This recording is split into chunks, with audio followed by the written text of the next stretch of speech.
Assalamu alaikum darabi assistance humanitaire d'urgence saray meden salmino meden yetta muradu mo ka jemma do de hiden noddira welo kamede nyaasiden do jemma do de musiben julbe il est 20h passé voilà de quelques minutes alhamdulillah on jaram de do ngi jam nala to yettude Allah to no hito mo seeda yaafo do meden andi do musede kono yaafo do ngi jam be ngurande awa waɗi to assistance humanitaire d'urgence min aru gatintide ko welo heɓi ka meɗen gaade hiɗon heɓi boboɓe tato ko juuɓe tun ka ko juuɓe wonɓe no mélange juuɓe tun alhamdulillah rabbil alamin juuɓe tato heɓu ɗon kontuno jibin ɗon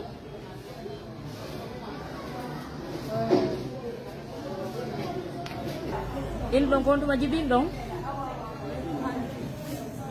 ko hanki dimanche anche dimanche jama jibillo ok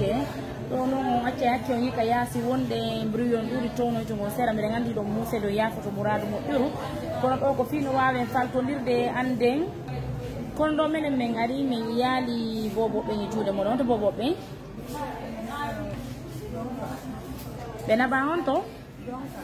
donka honto benabi be ko fiyon benabani be donka on do nyasdin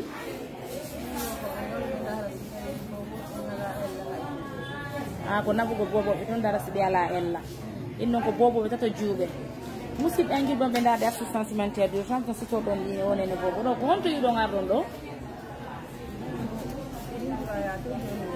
ko binturaya wonɗo ɓe boboɓe ɗo ko afo e mon ɓe ni ka haɗon jibinino woɓɓe goo ok aɗon jibini woɓɓe goo seeɓu ɗon ɓe tatoɓe ɗo no wotere juuɓe tun kadi sonnaɓe alhamdulillah rabbil alamin a yette Allah subhanahu wa ta'ala on okkori on boboɓe tato nde wotere e haray so yiiɗo kam mboɗo ɗon yiyalɓe boboɓe tato ɗo musidɓe an julɓe ko tawde ɓen boboɓe naɓaka nutrition donc ndarugo so tawi hawrti ella fusala e boboɓe haray ko ɗum ɓe naɓani ɓe toon ɓe musidɓe an julɓe haray onene bobo ɗo ɗe ko moodi makko waɗi hito e meɗen enen assistance humanitaire d'urgence présidente meɗen noddilan kisan ka jemma ɗo ɗe mi aru mi ñasidin mi yiide ɓe ɗo mi rudiyata touré donc ɗo andi bay toon ɗum ɗo ka meɗen Conakry gaaɗe mi ari mi yittiɗiɗo nene bobon ko non heɓamɓe hooremo ka coopération ne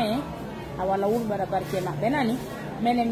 min hendike nelal ngal min ari min notike on ɗo ɗe kono sabu amen mi arana min tawa ɗo boboɓɓen hara min ƴiyayɓe mais kono ɓa woniɓe ka nutrition kadi wona probléme kadi ɓen tori jamaji ɗi mo be ko wawi wallitore no marɓe conki marɓe mbuuɗi marɓe ɓira boboɓe kala komo be ko mari ko mbitagati mum e wallito en wallitare gonnene bobo ɗo ɗe fino ɓe wawa feƴƴinede ɗisaji ɗo kadi haray ɗen artoye kadi ɗumaji ɗana bobo ɓe wi ka nutrition mbawa ɓettiɗi konngol e moodi makko ɓe wi ilan ko balɗe nayyi bobo ɓe wonta toon ka nutrition hara ɓe yalti donc hara men artoyi kadi nani sallah de Allah hay fini cellal nafay ngal na